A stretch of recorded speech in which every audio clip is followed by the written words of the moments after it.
I got $150 back in 1992, 150 US dollars for a handmade Egyptian cotton shirt.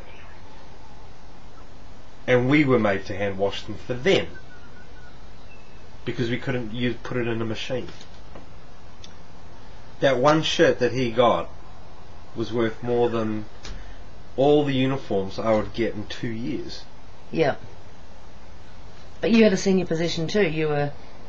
What was your... I took luxuries. I mean, after they left the base, I always made sure there was enough good food left over for me and some of my people in the messenger organisation too. I mean, we ate like kings as well, so we liked them coming in. Because after they left, who gets the spoils of war? We do. Yeah, we went off and finished off that big shopping that we did. It was so tragic for us if the executives had to leave early because all that great food and stuff. I mean, we dreamed about food like this. You get what you're eating in the SEAL. If we put them on beans and rice at the Flag Land Base to teach them a lesson. I mean, I'm not talking beans and rice for dinner. I'm talking beans and rice for breakfast, lunch and dinner. Yeah. Okay. And they tried to go up to the canteen to buy food. We posted security guards to prevent them from buying other food because otherwise the punishment wasn't being enforced. Right. And understood by the staff member. Right. So were you guys on beans and rice at the same time? No, actually, sometimes we were, yeah. But sometimes you weren't? No, sometimes we got away with it, yeah. Because technically we weren't part of the Flag Land Base. We were messengers. And over in Los Angeles as well. We'd find ways to get around it. I mean, the messengers are a power unto their own. They're a law unto themselves. They're not answerable to anybody. If we really wanted to get around something, we could do that. Yeah. I mean, the idea is we looked at management like chalk and cheese. Management and Scientologists are the scum that we have to deal with, and frankly any bullshit that they give us is an inconvenience to us. You know, we're the messengers. We're authorised by policy to do anything we want. You can't stop us. There's nothing you can do. So everything that went wrong in management was looked at not as a responsibility but as oh god, here we go again, got to fix this. You know, and I look at a staff list and I see names. I don't see humans, I see names. I don't look at a person's file and see a human being and his horrible experience as a childhood or what happened to him. I look and go, Christ, is he going to fall apart if I put him on that post? My consideration isn't to fix him. My consideration is, can I use him? Right. Is he good enough for what I want? Is he robust enough? Is he turned off enough so that he can put up with this position I'm going to give him? Care of staff members. Sorry, we have an ethics office. We don't have a chaplain. There is nobody to go grieve to. You grieve to the ethics officer. I was the ethics officer. And the solution is always the same. You did something wrong. You're the cause of your demise. And you're wasting my time. Get out. And then after that, if he still misbehaves, Christ, okay, we'll give him a committee of evidence. We'll give him a declare. These are extreme. To go declaring a person is an extreme action. They're cutting them all off from everybody he knows. Yeah. Now, and what concerns me is that we've got people out there who have had positions similar to mine within the Sea organisation, within the church, such as Marty Rathburn and Mike Rinder, and I'm not understanding why they keep coming forward with these statements, I'm a victim. They were the aggressors. Yep. Everyone's a victim. If you really want to go down to that level, we're all victims, you know. But hang on, we're talking about thousands of people worldwide and stories coming out from all levels, and apparently no one's doing it. It's just all a magic trick.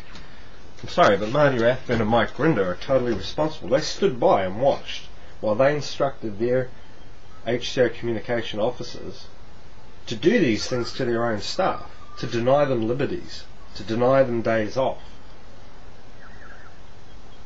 This is not a crime.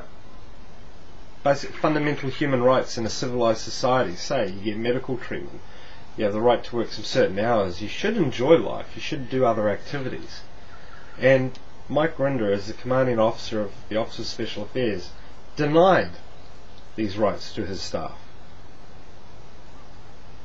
Marty Rathburn, as the Inspector General for Ethics, just stood by while the technology was changed and gave his big rubber stamp. Technology changed? Yeah, there's a project set up years ago in Scientology to change it because it was realised that Ron Hubbard had said some pretty far out things. Yeah. It was coming under scrutiny. The book All About Radiation contained clear falsehoods. A lot of his books did. They had to be fixed to make Scientology credible. So, slowly changed the policy letters. L. Ron Hubbard becomes a trademark, not a human being. So who was in charge of that project then? Don't know who was in charge of the project. It was a general fundamental agreement, but Marty Rathburn himself, as the Inspector General for Technology, signed off on these things. He stood by and allowed this to actually go.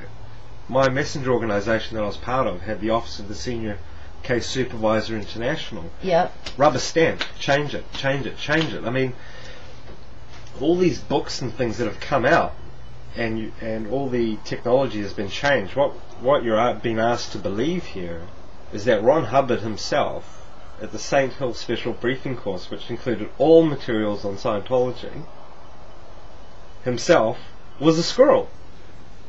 His own technology that he delivered to personally supervise to hundreds of people, thousands, was all wrong. And somehow he just didn't even look at his own dictionary. He didn't even look at his own policy letters. Yet he was teaching it for years. This is the epitome of utter ridiculousness. That at the start of every course in Scientology and in the Sea Org, there is Keeping Scientology Working, which says any alteration to the tech. But David Miscavige and people like Marty Rathburn said, but, we found a new document that says that Ron Hubbard really meant this. Well, where's the document? And when finally people asked on OT level saying, excuse me, but did Ron really say this? It took him about a decade to finally come out with the handwritten L. Ron Hubbard pages. Well, do you really believe they came from Ron? Why did it take 10 years to get them out? Yeah. It takes a long time to write somebody's handwriting if you're good enough. Yeah. So tell me, what was your procedure, or how were critics handled? How were critics viewed? Threats to the church. What was your procedure on handling them or dealing with them? There's a specific procedure. The procedure is, when you've got this critic, he's gotten the information from somewhere to come and attack. Where did he get that information from? And once you've identified the source of that, and it's always a human being, okay, find out a way to discredit them. Now, people talk about on the internet and on boards and in books that Scientology, or not Scientology, but the management of Scientology manipulate information.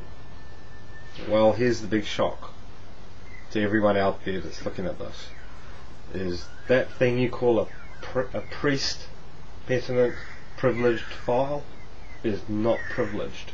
True, the auditor person auditing you and your case supervisor above that auditor are probably never going to discuss those details.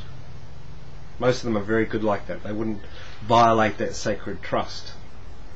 The trust is only entrusted to them. I can still, as a messenger, walk into the folder room and grab anyone's PC file and read it. And that's exactly what I did.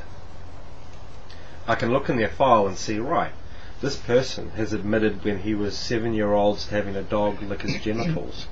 He's admitted to having sex with a woman that was legally underage. Oh, I've got this boy now.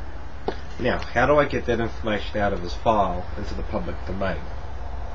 There's several solutions to it. First solution is I can get him to admit it. Oh, how on earth would you do that? You approach him and you sit him down and you say, look, we're going to put you through a security check. Okay? This is just to clear up everything, make everything in order, and then we're going to clear you and we're going to give you a new post. Okay? The guy goes, oh, cool. You sit him down, security check questions. He sits down. He's not in an auditing session anymore. And the auditor says, still an auditor, but not doing an auditing session. So, have you ever had